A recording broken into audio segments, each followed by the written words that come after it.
All right, good evening, everyone. On behalf of the Center for Student Involvement and Careers Virtual Collegia and Alumni UBC, I'd like to extend a warm welcome to all of you in attendance today. We appreciate you being here to participate in this exciting talk with one of our alumni, Koby Michaels. Before we get started, I would like to acknowledge that UBC is situated on the traditional, ancestral, and unceded territory of the Musqueam people. My name is Harjot, and I'm a member of the SAC, i.e. the Student Alumni Council. So follow us on social media at UBC SAC and give us a follow. I will be moderating today's Alumni Office Hours. And Alumni UBC, the CSINC, and in the Virtual Collegiate Program, we understand the value of mentorship and building community, particularly during times of high stress like the ones we're faced with now. We hope to see that you will use these virtual alumni in collegiate office hours as a tool to help first-year students address your fears, make connections, expand your community, and be mentored in a safe, small group setting by UBC alumni. As you may know, the CSINC supports students throughout their academic journey by connecting them to experiences, resources, and people that will bring them closer to their personal and career goals. They offer a variety of programming, including orientations, such as the virtual collegia program that many of you are already a part of this year, mentoring, volunteering, and leadership opportunities and workplace learning opportunities. So you can visit students.ubc.ca and learn more about the center and their services. Today's Alumni Office Hour is a partnership with the UBC Hub of 10,000 Coffees. With 10,000 coffees, students can connect with a network of over 3,000 other students and alumni and develop skills and build their network. So this event will be recorded through the GoToWebinar, and the video will be available after the event through the CSINC. All participants are muted for the duration of the event. We'll have a Q&A panel in the second half. You're welcome to type in your questions at any point during the presentation in the questions tab, and I'll present them to Koby in our Q&A portion. Your questions will remain anonymous, so you don't need to worry if you're typing them in. Please keep your questions short and concise. It'll give us a chance to address more of your questions. And now I'm happy to introduce today's speaker once again, Koby Michaels. So a little bit of a background, Koby graduated from UBC in 2018 with a Bachelor of Science in Integrated Sciences, and he's now an associate producer with Avo Media. In this talk, Koby will share his story about his experience as a first-year student at UBC and the lessons that he's learned that have been useful to his career and life after university. So I will now turn things over to Koby. Hello, thank you very much. You know the scene in the movie where the hero's like walking through the dark forest and they can't actually see anything, but all you see is these eyes start popping up? I kind of feel like that because I can't actually see any of the attendees right now. So hopefully the attendees don't want to eat me though. Okay, I guess I'll get started then. So yeah, my name's Koby, and basically I work as a science communicator. That's sort of the short answer of what I do at Avo Media. All right, well, let's go to the next slide, please. Thank you. Yeah, so associate producer at Avo Media. What is Avo Media? Avo Media is a science communication production company. And basically what that means is that we get hired to do, to make content about science. So that can be anything from documentary, movie, video stuff to animation, writing, fact checking, researching, producing, writing scientific curriculum, or even running live events, though we haven't been doing much of that nowadays. And then we also produce some of our own content. So we have a science comedy podcast called Science Telephone, which is a lot of fun, and some documentaries and partnerships with local journalism stuff like the Tyee that we produce for ourselves. And I do a little bit of anything and everything when I am there. Like I said, like the introduction said, I have a Bachelor's of Science in Integrated Science at UBC. I'm probably everybody knows what it is, but it's like a design your own science degree. And I basically did microbiology minus all the classes that I thought were going to be really hard. And then I kind of sprinkled in some communication, sociology, anthropology stuff where I could. And then I also spent a lot of time not going to class or outside of class at the UBC, which is the school newspaper. I was the sports editor for a year and then the science editor for 2 years. Got really involved at Gearing Up while I was at UBC too. And then I have since graduating and while I was at school worked at WBUR, which is an NPR radio station in Boston. I've worked for ACTRA, Hackeye Institute on Vancouver Island, and a couple of other places. Yeah, so basically, if you wanted to break my career down really simply, was born and grew up, came from the East Coast. I grew up outside of Boston to UBC. I thought I was going to be a doctor or an epidemiologist or something. Was planning on doing an undergrad in microbiology or computer science, something like that. That very quickly changed when I got to school, realized computer science was not for me, and I got involved at the student newspaper on Imagine Day, sort of by accident. Then I spent 3 years of my degree spending a lot of time at the student newspaper office, writing, editing, photographing, doing video work. And while I was at school, I also joined Gearing Up. Gearing Up is an organization under the umbrella of the Faculty of Applied Sciences, and it's like a science outreach education organization that's still around today. And I think Harjot is involved there too, so maybe we can chat about that later. And then I graduated and went to work full-time for Actua, which is Gearing Up's parent organization. They are a national nonprofit based in Ottawa. And basically they do science outreach and education across Canada, and they have a big focus on communities that are underserved by science education. So I spent time teaching and filming in Nunavut, Northwest Territories, Alberta, Ontario, writing curriculum, teaching, and doing some film work for them, video work for them. And then I came back to Vancouver about 1.5 years, 2 years ago, and was freelancing full-time as a science communicator, working for myself, various clients, doing very similar things to what I do at Avo now. And then about 6 months ago, no, less than that, 4 months ago, I joined Avo full-time to expand their team, help them take on some more client work and do some more of our own production stuff. And that's what I do now. And when I say it like that, it sounds like my career is straightforward and I knew exactly what I was going to do and had it all planned out. But really, it's more of a maze like this with all sorts of tangents and false starts and wrong directions and ideas that didn't work out. So I don't want you to think that I knew what I was doing or have any clue what I was doing or have any clue what I'm doing now. It really was a mess with lots of decisions to make along the way. Yeah, so it's a little more complicated than that first diagram showed. So what do I actually do? A lot of different things. I spend a fair bit of my time writing. This is an article I wrote for WBUR and NPR a couple years ago. Nowadays, I do a lot more writing that you actually never see. So stuff like video scripts or production plans, that sort of thing, and some journalism stuff too. I do photography from time to time. This was from an event at Rideau Hall with the astronauts. So it'll be documentary photography, client photography, all sorts of different stuff, kind of whatever comes our way. Though I do a lot less photography nowadays than I used to because video is really taking over. So documentary filmmaking, this often involves going to a place and kind of filming what happens in front of me, and then sitting down and doing interviews. And there's a lot of work that goes in beforehand, production, planning, scheduling, getting all the gear to the right place at the right time. And then when you're there, you're really focused on filming. So that can be kind of, there's two main avenues that I film. One is people, so it's people doing things, and often that's around education. And then the other filming I've done is more natural history stuff. So here I am trying to find a limpet Botanical Beach on the west coast of Vancouver Island, trying not to get splashed. And this is a lot of sitting and waiting and trying to find the right place, but then also a lot of research beforehand to figure out, you know, if we're trying to film keyhole limpets, where's the best place to go? When do we go? When's the tide going to be right? And how do we make sure we're safe and that our gear is safe? But have not been filming much in the last couple of months because of COVID. Then we do, this is kind of like the bulk of my work, which is production stuff. So it's a lot of the behind the scenes. So we have clients who come to us and they are in various stages of creating content, and then we will finish it off, whether that's filming, writing, animating, researching, fact checking. So here's just an example of a client that we have that we do a lot of like graphics and data visualization stuff for. Yeah.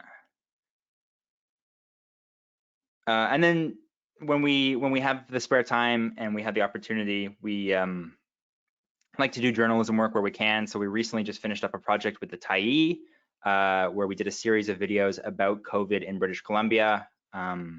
which were a lot of fun to do, very interesting, learned a lot, and it was really fast-paced. Things were changing so fast that we had to get out a video before the research changed and do it in a way that would make them still valuable after. So we love to do that where we can, but it's harder and harder nowadays to find paying journalism work. And then what else do I think? That's everything I do. Oh no, there's more things I do. Yeah, so podcasting. So like I said earlier, Avo Media has a science telephone podcast.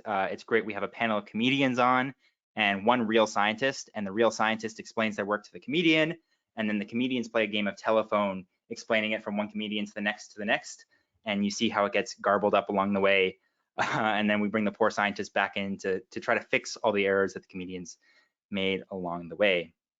So that's with Avo Media, and then I am actually launching my own podcast. It should be out later next week. We're just waiting on the iTunes gods to give it approval. That's called SciChat, and basically that's going to be a podcast where I speak to other science communicators, educators, scientists about how to find work in science communication, what science communication is. So it'll be all about science communication, and hopefully it becomes a place for science communicators to come and learn and share their knowledge and build a little bit of a community there. So that should be out in the next couple of days. Got some interesting episodes coming up. Yeah, and then I don't know if we want to show my website.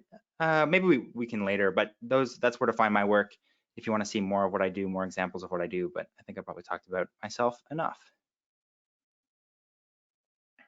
All right, thank you so much, Koby. That was very insightful. Just a few things about ISci. So how did you know ISci was a major for you? What made you choose ISci over going directly into microbiome besides the hard classes that you mentioned? That is a great question. I don't remember exactly why I chose integrated science. I think at the time there was like a better likelihood of getting into it. Like it was less competitive, and I figured I could do the same stuff I wanted to. And I've always been someone who really likes kind of forging my own way and the ability to choose what courses I wanted to do, and what courses I didn't want to do was a big draw for me. And then kind of as I was in the program, I learned why it was such a great program for me. And that was just the flexibility. So it just gave me more flexibility to be able to work full time while I was at school at the UBC. It gave me more ability to take courses that were a little outside kind of the normal avenues of science education. So I got to take medical anthropology courses. I got to take sociologies of health courses. So it just gave me more flexibility there and more room to kind of explore. So it ended up being a really great program. And then the mentorship aspect ended up being really, really important for me too in the long run. So going back, would you still choose ISci as a major over all the other options? If I was going to be in the Faculty of Science, yes, but I'm not sure I would be in the Faculty of Science the next time around because my interests have shifted and I do so much more comm stuff nowadays that sometimes I wish I had a bit more of a formal education on that side of things because that's very much been self-taught. But yeah, I think so. I mean, I think the great thing about integrated science is you can do everything anybody else can do in their degree, but then have extra flexibility. The downside is you spend a lot of time and a lot of energy picking your courses and building them. And if one of the other avenues fits your interests really well, I don't think there's any reason to do integrated science, but if you're kind of in the middle between two or want to do your own thing, I think it's really powerful for that sort of thing. I might go back and do, maybe I would do like a environmentalism or earth science, whatever it's called. Maybe I would do that. I think climate change is really going to be. As a little integration to your ISci proposal. For sure. Yeah, I can definitely second that ISI has a lot of flexibility, but at the end of the day, go with whatever you feel most passionate about. Taking courses just because they seem easier or harder might not work out in the long run. I've taken courses that are traditionally hard that I've found fairly easy just because I've been so interested with them. Yeah, no, exactly.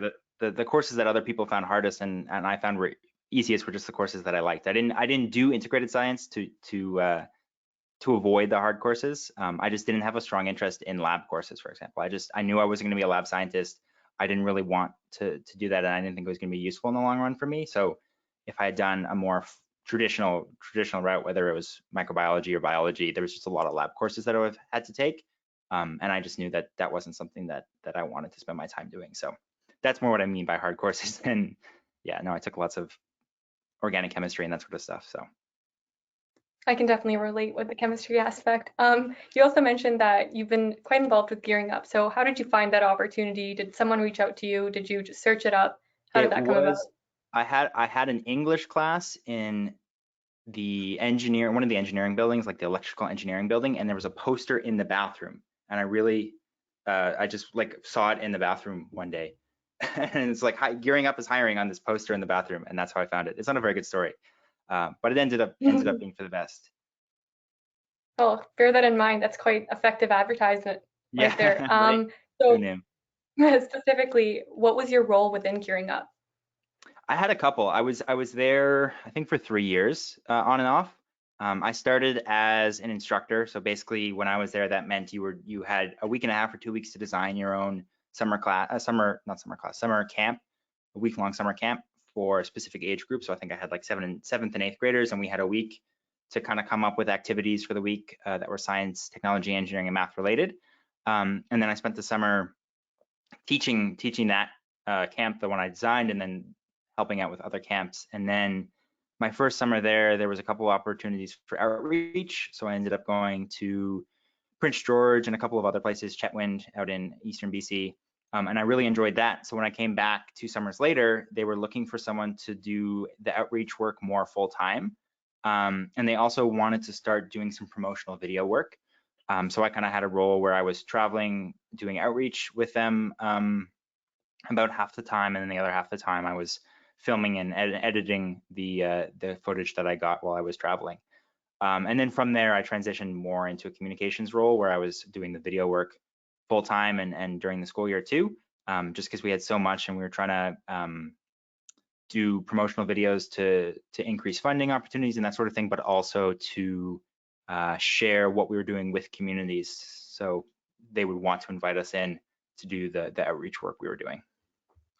So I see that you're quite involved with filmmaking. How did that come about? Was that specifically at UBC, or was that something you were already involved with beforehand? No, that was totally accidental and definitely happened during my degree. I started writing for the UBC in my first year. I think I joined a mailing list or an emailing list like during Imagine Day or something like that. And I got an email like, okay, I'll try writing one article, and then one article turned into two and three, and then I was writing an article every week. Um, and I was writing a lot of, articles for the sports section where I was like going on different hikes and kind of reporting back about how to get there, what was good about it with the Varsity Outdoor Club. And we didn't have photos for the articles because they didn't send a photographer with me. So I'm like, well, I guess I should just take my own photos. So then I started taking photos because of that. And then just over time that evolved into doing more and more photography. And then, nowadays, I think if you have a camera and you're doing photography, it's really hard to find work without video. So I started picking up video. And I just really fell in love with that medium for storytelling and work. And then just got lucky with Gearing Up that they were looking for someone, and I had enough experience that they were interested in. And I'd been doing, video work because I was working at the UBC anyways. So there was lots of opportunity for that. And then, like I said, like video is just, there's so much work in video compared to writing and photography that once I had that kind of experience under my belt, it was much easier to find work going forward in video than it was in just writing or just photos. So did you continue with Gearing Up post graduation, and that ultimately led you down the path that Yeah, you're? well, sort of. So Actua is like Gearing Up's parent organization. So Gearing Up is a UBC thing, but Actua runs a network of like 40 Gearing Ups at different schools. They all have their own names. So University of Victoria has one, University of Toronto has one, and Actua is kind of the parent organization that oversees it all. So when I was graduating in my fourth year, I started looking for work and was applying for things right and left, wasn't getting anything. And I knew Actua had an outreach team that did similar work that I did to Gearing Up. So I reached out to them and said like, hey, right now I'm doing video and outreach for Gearing Up. Would you be interested in me doing that for you? Um, and they said, yeah, that they were interested in, and I got that job. And then that turned into a more permanent position at their office in Ottawa after the summer. And then I ended up spending about a year and a half there. So Gearing Up, adjacent, but not quite. So do you have any advice for any first years that might be listening right now about how they can find such opportunities? For instance, like Gearing Up or Mhm. your journalism and all of that sort. So how do you reach out to someone and Yeah. all of that stuff? Yeah, I mean, I definitely found a lot of those experiences because I was on campus. So I think those avenues are certainly harder, nowadays. And the thing was, once I was in those organizations, I brought a lot of people, and me and everybody else in those organizations, especially with gearing up, and you've probably experienced this too, is that once you're in there, like you tell all your friends about it and they hear about it. So I think, you know, chatting with people in class, becoming friends with people in class, asking people in class, you know, what they're doing, what they're interested in outside of school is a really powerful way. I definitely remember at some point in my first year, like scrolling through the AMS's list of all the clubs, or going to club days and stuff. Like I remember walking around the old sub or old nest, and like going to all the different booths and just signing up for everything. And then once I realized I wasn't interested in, like deleting myself off their mailing lists, unsubscribing. But yeah, just through that, I guess. I think it's Yeah, probably a little harder nowadays. I don't know if they're doing like online club days or online Imagine Day. I imagine there's something like that. yeah, those And in options are definitely available. Yeah, and I think you also asked about reaching out. Like I remember the first time I emailed an editor at the UBC to say, hey, I wanted to write something. I was like, dear Mr. Howen, because I didn't know that they were just like a student who was like a year above me. I thought it was this big professional thing, and they knew exactly what they were doing. But it's like they were just also a student who was also just figuring it out. They were just a year or two older than me, so it can be really intimidating, especially when everybody at a club or in a club space knows each other and seems like they're really close friends. But remember, like they've only been there for a year or two. Like they had to walk in at some point too, and they're just students also. So that should make it a little less intimidating. But I remember being like terrified to go into the office for so long because they all seemed like so much older and knew what they were doing and knew each other, but they didn't really. It just they got there before I did. Yep, I can definitely second that with any organization and new involvement. You should definitely Hmm. be open to new experiences and just know Yeah. that those people are just as human as you. And again, they were also once in first year and just as intimidated. Yeah, and Another option, yeah, sorry, they're go ahead. they're desperate to get people involved in their club, right? Like their whole point is to find new students to take over their roles when they're done. So they should be really welcoming and encouraging of people to come in and join.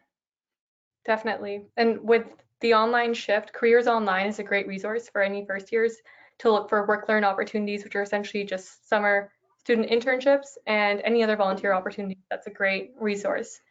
Just transitioning our question. So, what were some strategies that you think you took away from your undergrad experience and that helped you find your current jobs? Um, so I'm it's my what am I trying to say?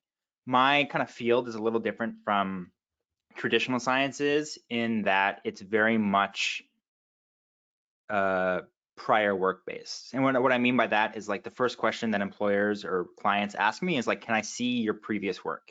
Can I see what you created before that's similar to what I want? So I was really lucky at UBC because I was at the UBC, I was at Gearing Up, and I had videos, I had articles, I had like content and work that I had created to show clients. Um, and that's been the single most important thing for me because the first question that I get walked in the door is like, show us your favorite article that you wrote, or show us a video you did that's similar to what we want to do. And because I had been making stuff for 3 years at UBC, I could just be like, well, I have this, and this. Like, what do you like? So that was like the most important thing for me. And the other thing that I think is somewhat unique to science communication, but definitely is applicable beyond science communication, is that when there wasn't something like something didn't exist that I wanted to get involved in. So for example, the science section at the newspaper, the UBC didn't have a science section. And I was like, well, I kind of want to write about science. That's what's the most interesting to me. Can I start one? And they're like, yeah, sure, whatever. Like, we don't care. If you do more work for us, then go for it.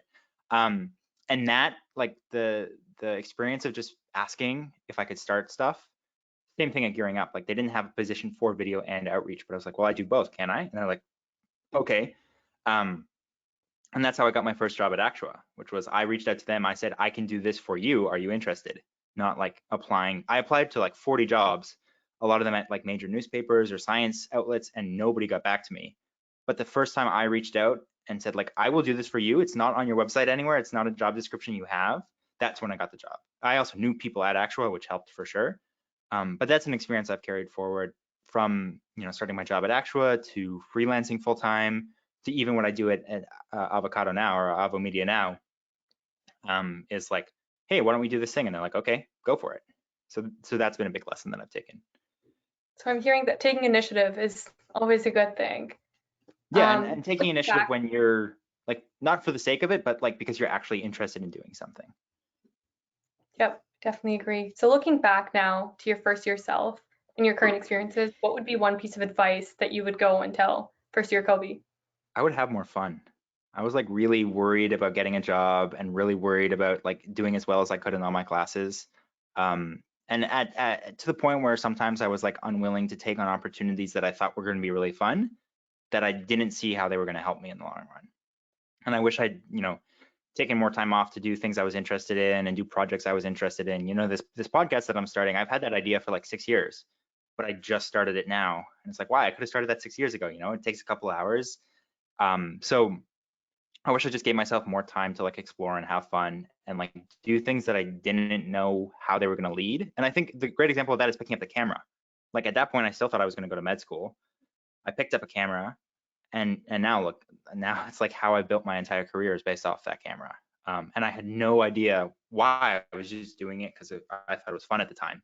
And it's taken me all over Canada filming, and I never would have expected that. So yeah, I would have more fun. I would definitely second that. I think first year I was very fearful of Yeah. falling behind on the academics and just kind of leaving everything and not doing anything else. So definitely having more fun, exploring different, for instance, there's a lot of different clubs that everyone can join. Um, so definitely putting yourself out there and almost in uncomfortable situations of that sort where you're like, oh, I shouldn't necessarily do this because then I'll be compromising this, but you'll find balance with time and you'll just learn what things work for you and what don't. So I agree with that advice. And definitely, I think one thing that I would go back and tell my first year self is don't be so focused on the path of where you want to go. Just if you have a goal, stick to that goal, but it doesn't have to be 4 years of undergrad and then straight into med. It can be 4 years of undergrad, 2 years of a master's, 2 years of PhD, or even a gap year. So definitely don't put too much worth on how you get there. It's important that you get there, but there's a lot of different paths. And I think you definitely are a great role model for that, that you wanted to go one way. Maybe your path can just change as well. So And yeah. also like I don't actually know what my path is. I'm just kind of stumbling along and finding it along the way. So I've never been one that had like a grand plan. Like I definitely have friends who like had a grand plan and they were going to do this by 30 and this by 35, but so many things changed along the way that I've kind of stopped trying. Not that I don't have Yeah, goals, I have definitely. goals, but I don't like have a strict schedule to meet. Yeah, the agenda shouldn't be too strict of how you get there. I don't think first Yeah. year's me ever envisioned going on co-op, and now here I am deciding to go on co-op. So a lot of things can happen. Be Hmm. open Yeah. to different options. So one question I have for you is, how did UBC help lead you to your success today? So how do you think UBC contributed overall? So I guess you kind of answered that by talking about gearing up and all the opportunities, but if there's anything else you want to add? Yeah, I mean, I think gearing up in UBC were huge for me just because like I was doing the work that I do today, just not as well and making more mistakes back then. So it was really an opportunity to make mistakes with really low consequences. If I published something in the newspaper that was wrong, it's a student newspaper. Like, yeah, you should take it seriously, but it wasn't like the end of the world. And nowadays, like we have clients where like hundreds of thousands of people will see the mistake if you make it. And because I've learned those lessons already, it's I'm less likely to make them today. So that's a big thing. Um, Sorry, can you ask the question one more time? Like how UBC has helped me today? Yeah, like how it's led Right. to you being successful, however you may define that. Yeah, another big thing was just the connections I made. Like whether it was friends at the UBC who are now journalists and editors, and I can reach out to them and I can pitch them ideas, or like the guys who run Avo Media, Lucas and Jesse. I met them while I was at university, and I was at a science communication conference volunteering as like a person taking tickets or something like that. And I met them there, hung out with them there, and then 3 years later, when they put out a call for an animator, I knew them. I tweeted back at them and like, hey, like I'll do that. So the connections were also really huge, and that was just going to random things and chatting and networking, as they say. But it was never like serious or anything. It was just doing what interested me and meeting people along the way. So And then building I'd off of, say, mhm. sorry, go the ahead. the, the one I'll go back to class a little bit too. The one thing that I do take from all my classes and my coursework is like I read science journal papers every day. Like I've spent all day today fact checking vitamin D and COVID studies. And something I learned while at school and specifically in class was like how to read a paper, how to understand a paper. Um, even if it's outside my field of expertise. And that's something I use all the time, like being able to find the right academic paper, skim it, understand what it's saying, and use that for whatever I'm going to do with it. That's more motivation for me to do my class readings. Yeah. So going off of the networking, so what do you think is the greatest benefit of joining the UBC alumni community? I mean, I get to chat and do things like this, which are always fun. Yeah. Is there any specific way that you try and stay connected with other alumni or opportunities that you've gotten through this by being an alumni? I mean, the people I met at UBC, the UBC and gearing up in my first and second year are not only the friends that I like still have today, but they're also like professional connections in a lot of ways, because a lot of them are writers or photographers or scientists. So they're always giving me ideas, or we're working together on stuff. And that's the same people that I met through those connections in first year. Just looking forward to, I don't know, for instance, 5 years from now, do you still see Yeah, yourself doing a similar sort of thing with filmmaking, or do you see yourself potentially doing something different? I have no idea. Literally no idea, no clue. Fair enough. Yeah. Just going back to your first year experiences and maybe even second, are there any experiences that you haven't mentioned that you thought were very valuable? Clubs, volunteering, anything of that sort? I was also involved with the varsity outdoor club while I was at UBC, which like just does outdoorsy trips. And a lot of the like backcountry skills I learned there have been really useful in the documentary work I did. So I spent the summer filming with Hackeye Institute, which is an oceanographic institute based in Victoria and Campbell River up by Quadra Island. And a lot of those filming trips were like we were camping for a couple days, or we were driving somewhere and living on a boat for a day or two and filming. And like the fact that I had outdoor gear, had outdoor experience, safety training, I knew how to, use a boat, set up my own tent, that sort of thing. Like that helped me get the job hugely, because they didn't have to worry about me in the field because I could handle myself there. And that's obviously not academic or educational in the classic sense, but there's no way I would have gotten that job if I hadn't been, running around the BC mountains with the VOC club while I was at UBC. So, on a similar note, is there anything that you didn't do that you wish you had done besides just the generic have fun? I'm sure there is. I don't know what it is though. Like there's so many opportunities at UBC. Um, and like you'll find out things years later that you could have done, that you could have applied to, but just because there's so much going on. I'm trying to think if there's anything specifically. There was a student journalism conference that I never went to because I'm like, what do I need that for? I wish I'd gone to that and met all the people there. That would have been really fun and would have learned a lot. But I never went because I'm like, well, there's not science communication specific courses or classes at that conference. But I regret not going to those, and I've actually been since as an alumni to host a workshop, and I wish I'd gone as a student to attend the workshops. Do you have any other general advice for any first year students or second year students? Educational, not educational, just anything of Uh, that sort? um, I was really focused on like what happened after graduation, like what job I was gonna get, how I was gonna get it, what courses were gonna be the best. And all of that planning was like not super useful in the end, because the things that actually were really useful weren't things that I could have predicted. So I think like and so many people told me this while I was an undergrad, and I was like, no, you're wrong. Like, who cares? Like, don't think too far into the future. Like, live in the present and do what interests you and learn what interests you and get involved in what interests you now. And like, those will be skills that help you down the line, and you'll have no idea, why they're useful, but they will be. Um, and those are things that you wouldn't have done if you didn't just kind of follow your curiosity. On that same note, how would you recommend that first year students find new friends, for instance, especially in the online environment? So it's Yeah. definitely more building that sense of community when you can't just tap someone on the shoulder, hey, do you have a pencil in class, or what is Mhm. the prof saying? So do you have any advice on that?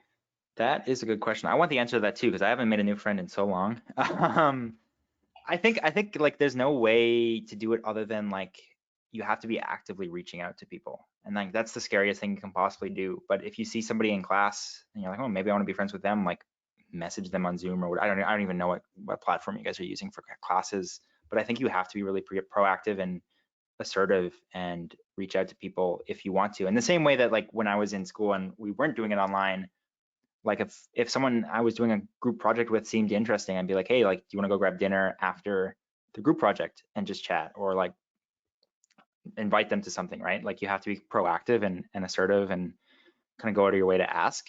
And like 99% of the time, the other person wants you to, because like they're at university too. They're trying to meet people. They also, you know, they have the exact same problems you do, and it's just like someone's got to be the person to ask, and that's the scariest part. So I would just be like, yeah, like if someone seems interesting or asks an interesting question, like it seems super awkward, but just message them and be like, that was a great question, or you seem interesting, like let's have a Zoom hangout or whatever. Yeah, which seems dumb, but like I have friends that literally came from me poking them in class, being like, I don't understand this, like what's going on, that I still talk to today. So Yep, I agree. Especially with the online environment, I would definitely advise everyone to just try and join clubs and do some extracurricular activities.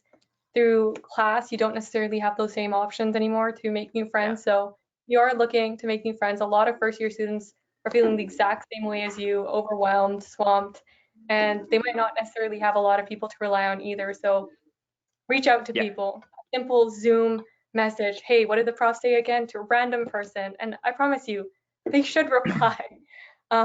So just going back again, did you have any mentor figure yourself or someone that could guide you throughout your university career, and how did that play out for you? yeah. I had many. My editors who were students who were just a year or two above me at the UBC. Those were huge. Like I learned so much about how to craft and write and tell a story and interview people, and like what the ethics of journalism were. And those are people that like I still see regularly today. Still I'm really close with today. The bosses I had at Gearing Up who were also students were like very recent grads.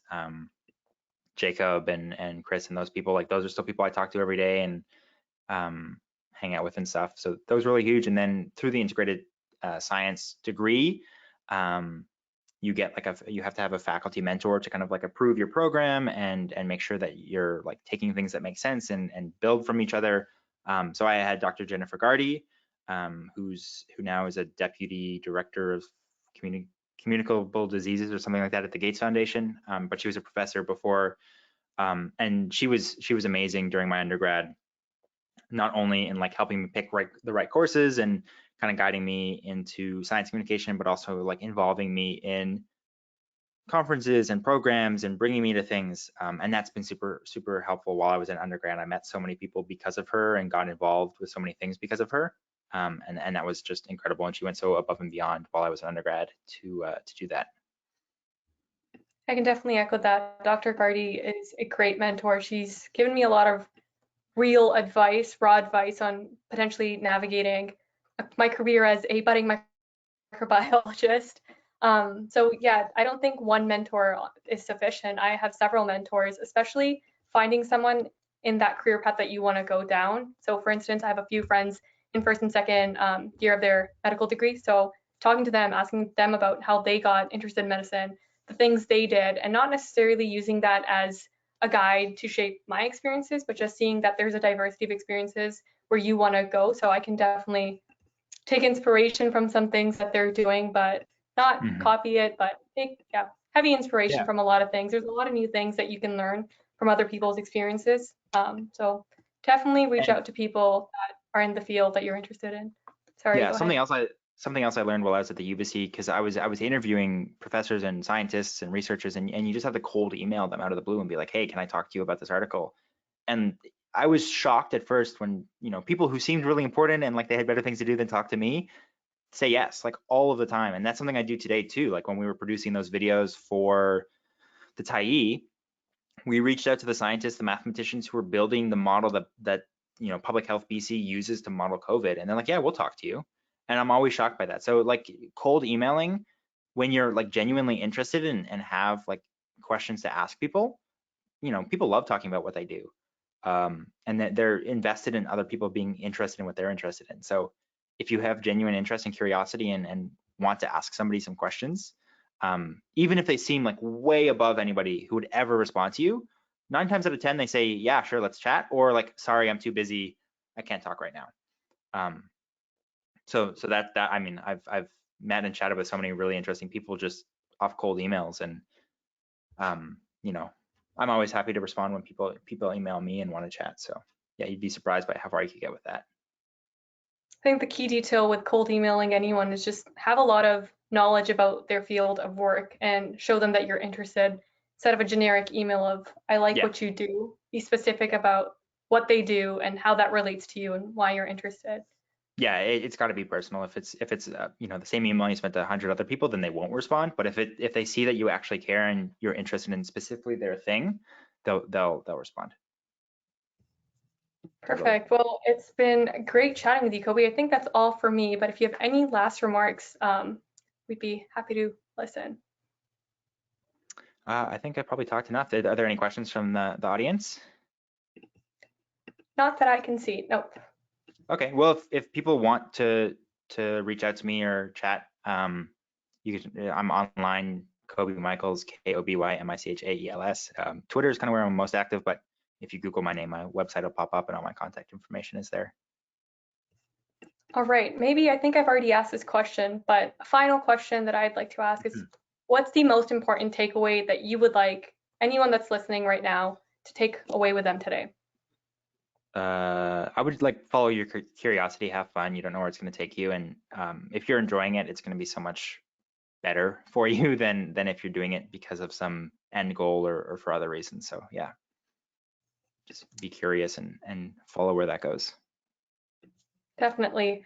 Well, thank you so much for taking your precious time today to share your story. So, for any students that are listening right now, we'll offer similar events throughout winter term 2. Be sure to check out your virtual collegiate Canvas calendar for future events, and all future alumni and collegiate office hours will be included in there, as well as many other events and activities. So I also encourage you to check out Careers Online, as I mentioned earlier. That's a great resource hub for any volunteer opportunities if you're looking to get involved. Um, and I would also like you to check out UBC Hub of 10,000 Coffees. That's all from me. So once again, thank you so much, Koby, for sharing all of your experiences. I think as a third year student, even I've learned a lot today. So thank you. Thanks for having me.